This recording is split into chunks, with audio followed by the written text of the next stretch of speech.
Mont versus Amygdala. An obvious boss room, didn't even need to be told it was a boss. And I was thinking it was going to climb up over the tower or something, it turns out I was right. But, disappointingly, it doesn't actually climb up the tower, it just appears on top of the tower out of thin air. You probably recognise this thing as, there are lots of these things around Yarnan. This is the only one you get to fight though, and I believe this one's actually smaller than the other ones, perhaps.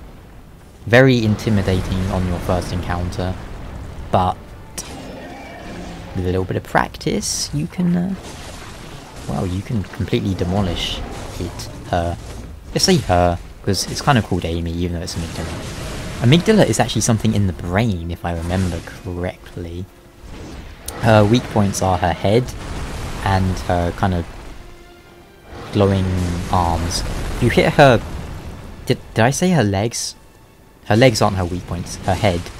I don't remember. Yeah, her head and her kind of glowing arms.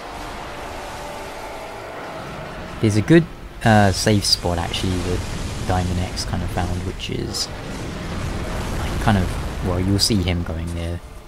Kind of like on her kind of side by her arm, where she very rarely will hit you.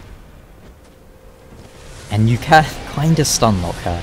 If you manage to get her kind of down on the floor, then you can keep charge attacking her head, and she will likely get stun locked. And I use my empty phantasm just to finish her off. And she does a last giant and rips her armor too. And lifts her foot up, which I think is kind of funny. But yeah, you're best off hitting her head. I just couldn't be bothered to aim for it. Though the scythe is actually pretty good for that, because it has a really big sort of overhead sweep attack, which is good for hitting enemies' heads when they're above you.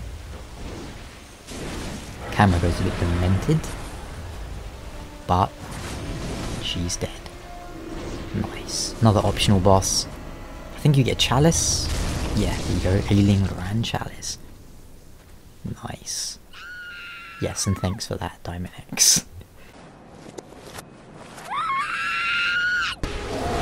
Bonus clip. Look at this. Get wrecked! Oh man. Perfectly synchronized.